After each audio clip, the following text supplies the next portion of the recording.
Okay, so in the previous classes we looked at steroid hormones, where we like listed examples of steroid hormones. We basically spoke about their actions. So for this one we're talking about the peptide hormones. So you can actually call them the peptide or protein hormones. Peptide or protein hormones is still the same thing. Alright, so you can see this is basically an image that is illustrating how the peptide hormones actually work.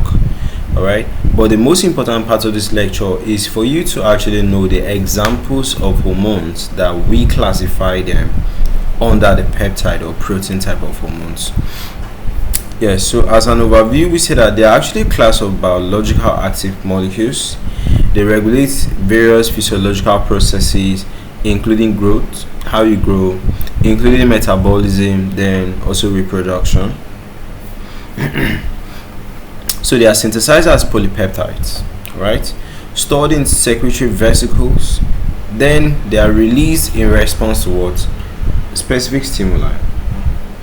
Of course, something is actually triggering them up.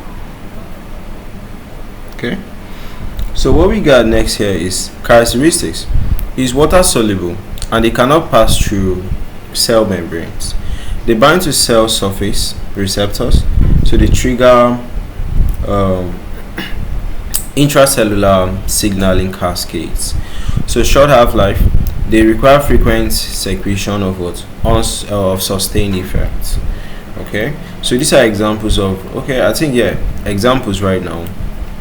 So we have the popular insulin, which regulates glucose levels.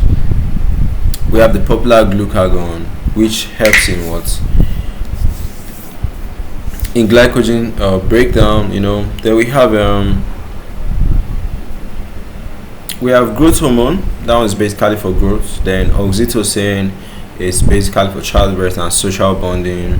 Then adrenocorticotropic hormone, that one stimulates cortisol formation and all of that. So what's their mechanism of action in summary? Just like we have from this picture, they have to bind to membrane receptors. So they actually bind from outside before getting in. So when they bind from outside, they don't even get in. Alright, they don't even get in.